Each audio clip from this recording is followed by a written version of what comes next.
I was also sexually abused as a child by a relative. They don't want their daughters to come into this because it's like hardcore labor work, and they think that women are not safe in spaces like that. You're a composer. I am. And you do music videos with A.R. Rahman.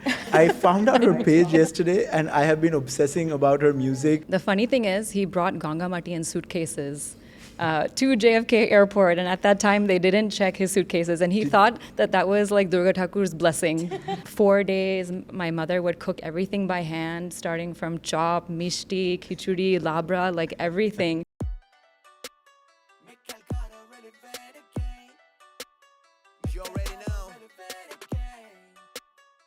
Ladies and gentlemen, welcome to another episode of Make Calcutta Relevant Again, the podcast. And as we always bring you stories from the city which inspire, which give us hope, which bring us into a place where we feel better about the city that we're all from, I came across another incredible story just like that through an old friend, Rusha, with whom I have worked 13 years ago, apparently last time. And her friends, Sharbari and Rianjali, who are making a film on Durga Pujo for a global audience. This has not been done before. And I've been extremely curious about how this project, which is in its third year right now, how it's been shaping up. And that takes into account all of your lives as Bengali-Americans growing up in the US to Bengali parents, but seeing a Durga Pujo being performed at home. Yes. Right? Yeah, so my father immigrated to the US in the 1970s. And 10 years into living there, he decided that he wanted to create a Durga Murti himself with his own hands because he had seen that being done by artisans as a young child.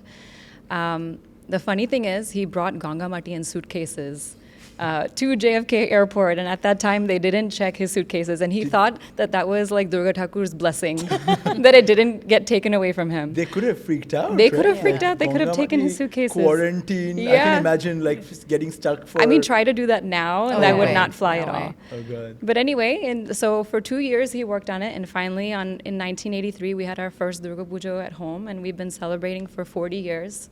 And we moved houses in between, but our home kind of became a hub for the Bengali community in northern New Jersey and New York. So I grew up, feeling like this was part of my annual calendar, like school would start and then we would have Durga Pujo. It was something that we very much look forward to, and we celebrated for 4 days. My mother would cook everything by hand, starting from chop, mishti, khichdi, labra, like everything. And so I remember coming home from school and making shingara by hand and helping her with all of those things. And it was something we very much look forward to all year round. Because growing up as a Bengali-American, Indian-American, you feel very isolated because even though these days the population is big, the diaspora, in the 80s it wasn't very common. So a lot of the young people were more disenfranchised than they were now. Like absolutely. I was only one of a handful of Indian students in my class, in elementary school, middle school. And so there was always this sense that I was foreign, even though I was born and raised in the US. So I felt like a foreigner in the US, and then I used to come here over my summer breaks and also feel foreign here because of my American accent. Even though we grew up learning Bangla at home, we only spoke Bangla exclusively. You still do, right? Still do with my parents. So it definitely was that straddling of two cultures. But I was very aware from a young age that I was living a story and that I wanted to tell it one day. And I didn't know what form I was going to tell it in, if I was going to write. I went to journalism school, so it felt natural that I would write it. I would write it as maybe a fiction story. But as I progressed in my career and I spent more time behind the camera, it became very obvious that I wanted to make a film and that it had to be a documentary. And then, of course, the film progressed just beyond telling my family's story, but also telling the stories of the artisans in Kumartuli and beyond, and how the art of clay idol making is having like a moment. It's like a renaissance or a revival. of some kind. And I really connected with all those artisans on a personal level. Do the kids of these idol makers choose to continue the profession of the families, or are you seeing more of a shift away from that? Yeah, so Rusha can actually speak to that. She was my boots on the ground. You know, when we first started working on this film. Does she have boots? Yeah, kind of. By the way, just to say, Shingara by hand would be a very good name for a shop. Yeah, or a band for that matter. Or a band, Shingara by hand. But you know, I had this idea that I wanted to meet with artisans, shoot them, but of course I was in the US. It's not very easy to plan around, you know, schedules. So I contacted Rusha, who is, you know, not only a friend, but a cousin of mine. And I was like, Rusha does, you know, freelance cinematography. I'm going to see if she can go to Kumartuli. And she was game. She said, I'll go. I've never seen anything like this done, and I want to be able to help. She's been there from the first year? Yeah. Since July 2022. So how's it been? I would love to hear from Rusha's perspective as well, being the boots on the ground, how it's been, and also to answer the question on whether the next generations of idol makers are still staying back. What's happening? Yeah, it's been very interesting because all this time Durga Puja would be just celebrating Durga Puja and partying with friends. Yeah. It wasn't really going to Kumartuli to actually meet the artisans and see what they are all about and what their life is all about. So when she told me, I had to first identify the people who we want to shoot with. So there were these, the first 15-20 days I just went and chilled in the Para. In Kumartuli. Just talking to people. Were you easily accepted into the inner echelons of Kumartuli society? I was. I think with the camera, I'm not very intrusive. I just stood there and watched, and then I had random questions and I had a smile, so they were nice. And in July, nobody's going, right? Like, it's not like photographers are overwhelming that space. চাকচুরি খাওয়াতে হয়েছিল? না, আমাকে খেতে দিয়েছিল. Oh, so after a point, like amazing acceptance. So I became so I met with China Pal, who's one of the famous female artisans from there, and I met a few other women as well, but somehow I connected with her in ways where I didn't connect with other people. And then we became close to a point when every time I went to shoot, I had lunch with her and her workers, and she forced it on me, like খেতেই হবে, আজকে চাটনিটা দারুণ হয়েছে, না খেয়ে যেতে দেব না. Like, it became like that. But Rusha also has a very easygoing way about her. She comes off as like your daughter or your friend, or, you know, just attiyo, like from the get-go, you know. So even the times that I've gone with her to Kumartuli, like the response to her is just like, oh, she's one of us, she's family. Attiyo in charge. Yeah. আমি like I can show people and be like, কেমন আছো, অনেক দিন পরে দেখা হলো. Now it's become like that. So of all the people I actually met, there was only one person who has kids, one artisan who has kids, and he doesn't want his kids to come into this field anymore. For different reasons, like money being a problem, politics being a problem, and all those things. And they don't want their daughters to come into this because it's like hardcore labor work, and they think that women are not safe in spaces like that. So that's how it is. So it's very personal, I think, at this point. So some people who have the kids at this point who has the knack will get into it. Otherwise, they have the option to go out and do something else with their lives. And that's how it is. Like, one of the people I met, he's a first-time kumor. He studied fine arts and then came into it. Okay. So he's not like a pal.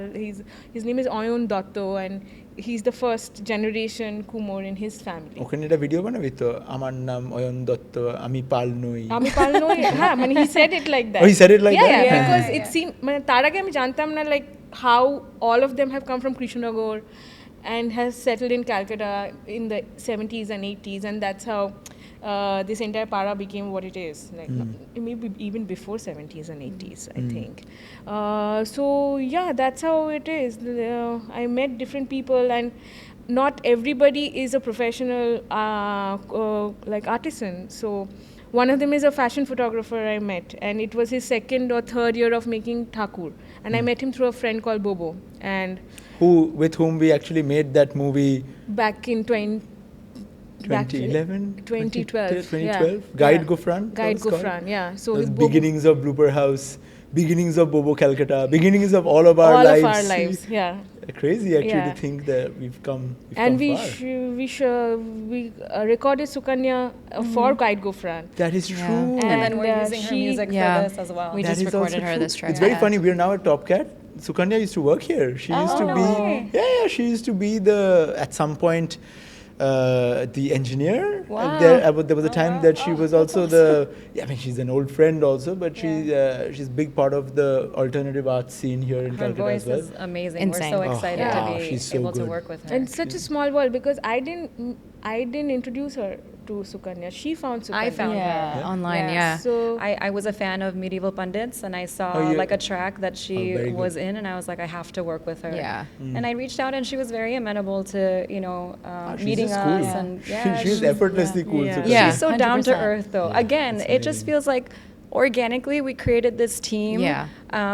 Where we all get along and we're making jokes and just adda and working Yeah. on a project. That's Oh, also the yeah. most Calcutta thing ever, Ever. if you believe. I didn't know any of either of the two of Yeah. you. I knew Rusha, but Yeah. you had just dropped a message or something. Just dropped I a was like, message. and now we're doing a podcast because Yeah, I why know. not? It's just the most Calcutta. But then art. we stepped into a restaurant and you were there. Oh. And it just very Serendipity, right? serendipitous, right? Very How it all certain. happened. And then we went for that concert. See, Yeah. things just happen. Things happen for a reason. For though, a reason, right? yeah, I truly believe that. If you Yeah. want something, and more often than not, I think Calcutta is one of those places, and correct me if I'm wrong, Yeah. Calcutta is one of those places where people have that energy. If you're doing something Absolutely. good, people will come out and support you Yeah. in hordes, in whatever they have, in whatever way they can. Yeah. Since you're saying that, I'll just mention that this is the first time I think all three of us have been together speaking about this Yeah. project publicly. Like, Cool. Yeah.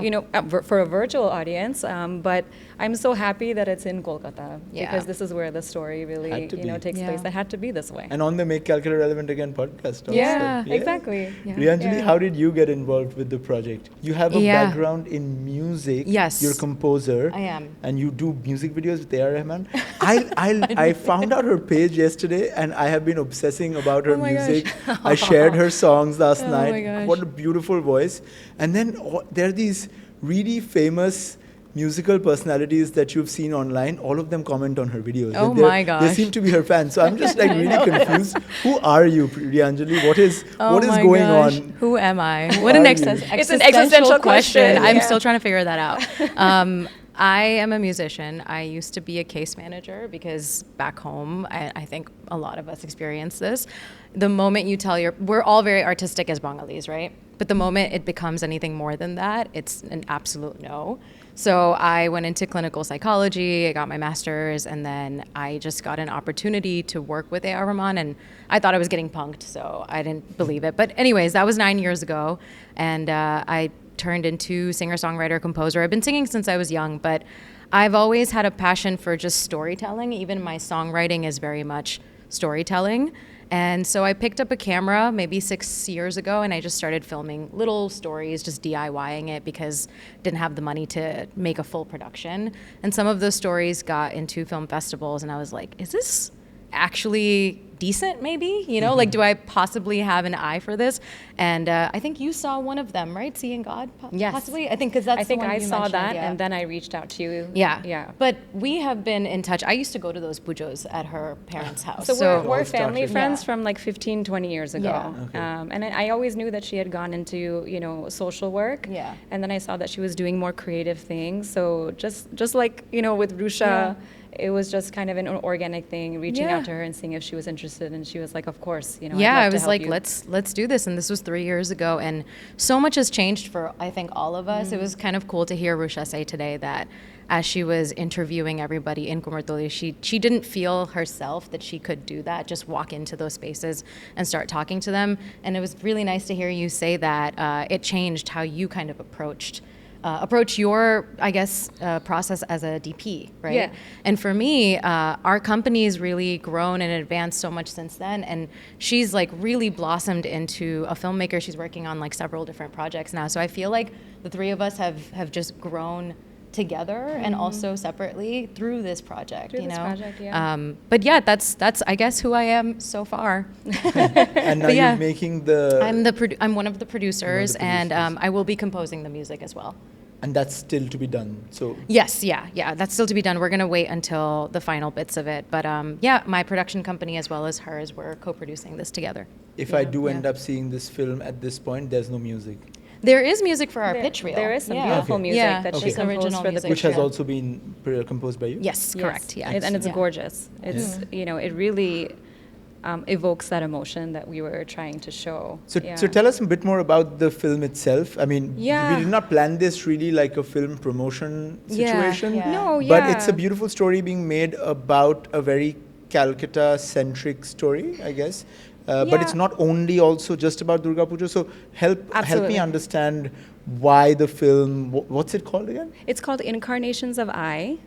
And like I said initially, I thought I was going to write it as a story and it would be told through the first person perspective of my grandmother, my mother, and I. And so hence Incarnations of I. and I, okay. But then, and again, in the beginning when we decided it was going to be a film, I thought it would be more of a BBC, PBS type of movie that was more journalistic in style and just kind of explaining what Kumartuli is, what the artisans do. But as Rusha connected with different people and I met them, I really connected with them on a deeper level, learned more about their life obstacles and trauma that they've been through and how they use this art form as a way to heal.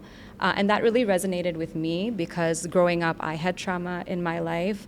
Are you even an Indian kid if you don't Yeah, have well, I mean, it's intergenerational trauma? unfortunate, my trauma is that, I used to travel to India on my summer vacations, but and I have wonderful memories of coming to Kolkata and visiting both sides of my family in Jamshedpur where they settled.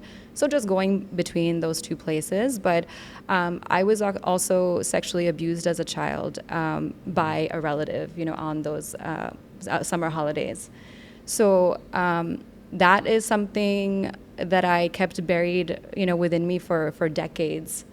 And I would say that had it not been for our Durga Pujo and this very spiritual connection that I had with the murti in our basement, I don't think I would have survived, that trauma. I felt like our basement where the Durga Murti is, which has become kind of like a mandir, was my confessional. I would go and I would share my pain. I would cry because there was no one else to share this with. Unfortunately, I didn't feel like I had the language at the time to explain what had happened to me, to my parents. There wasn't that openness there.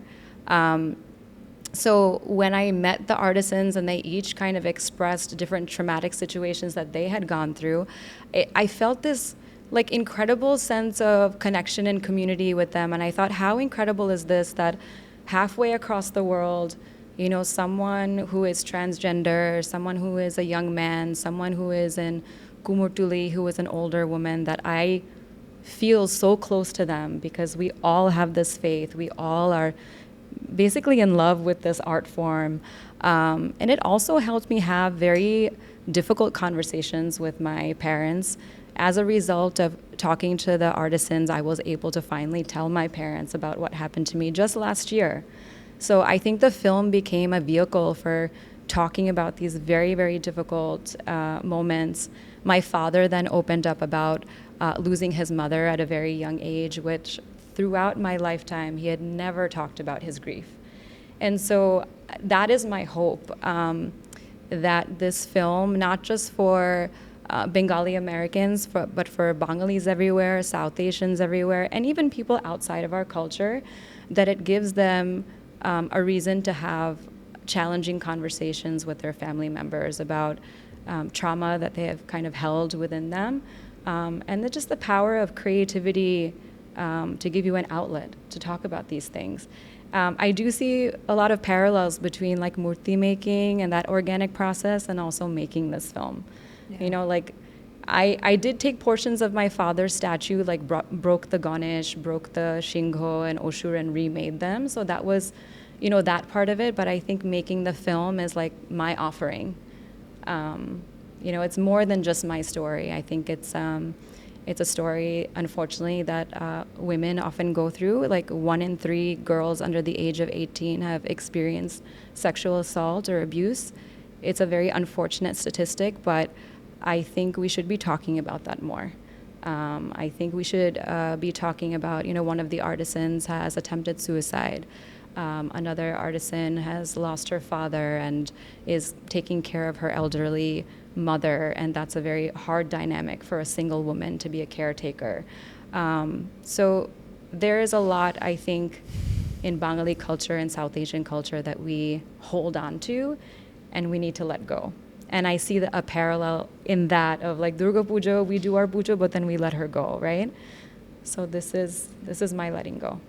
I don't know how to respond to that or how to continue on with that line of questioning, but wow, that's so powerful. It's heavy, but I have to say, especially this time, our visit, because we've been doing this 3 years now, it's such a heavy thing, but we've had such a good time. Oh my God, it's been we so have funny. laughed so much. Yeah. We have had those very Kolkata-centric experiences of like traffic and rain. A bird shat on me twice on day one. Like twice. And then a cockroach while we were filming in the Ganges. Ganga te amra chilam, and there was a cockroach that landed on her. Yeah, flew. And then I started laughing, and then it landed on me. So and then she dropped all of her equipment everything. everywhere. But I held on to that camera for dear life. While that was happening, Ma Manusha was the was Visarjan of Ma it was like Manusha a was sitcom. happening. So Yeah. she's going round and round in Ganga.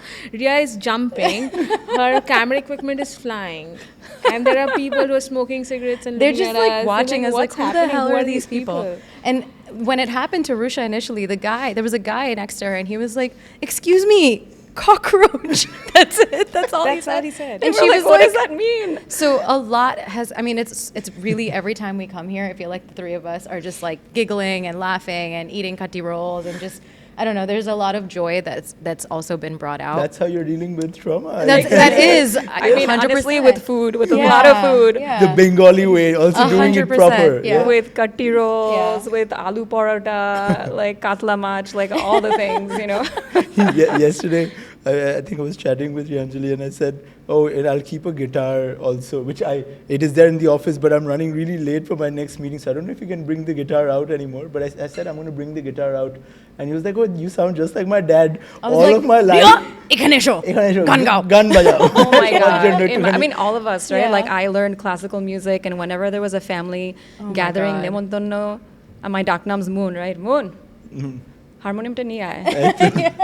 And I'd be like, I don't want to do this. And especially during pujo, গান তো করতেই হবে। Entertain করতে হবে না, Oh my gosh. it's part of your birthright. Yeah. আমি বাংলা গান গাইতাম, and then I went into American music. So then I would tell my baba, I was like, Baba, এখন আমি বাংলা গান আর গাই না. And he's like, Hallelujah গান করো. Hallelujah গান করো. Mariah Carey গান করো. I was like, okay, so now Mariah Carey. I heard Malaikari. গান গাও, English তো গান গাও.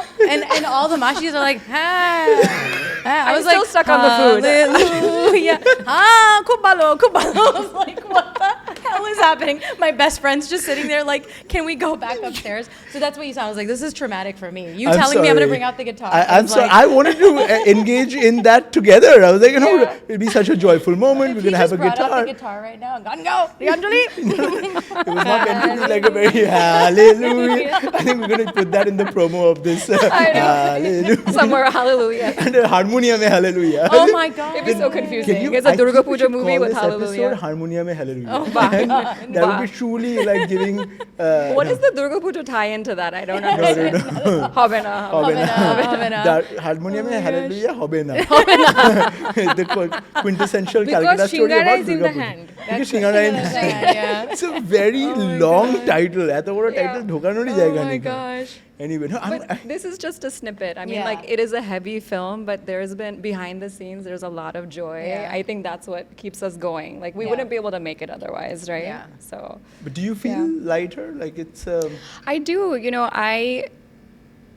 For so many years, I couldn't imagine a time where there would be a moment I would speak about this openly. I thought it was something I would take to my grave. And so it has been very liberating and very empowering. It is re-traumatizing sometimes, to talk about it, mentally place myself back in that time and space.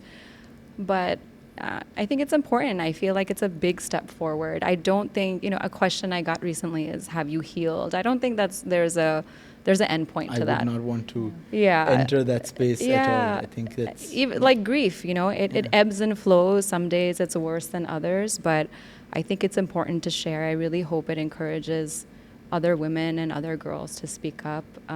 We need to be talking about this more. Maybe especially in Kolkata and West Bengal. Yeah.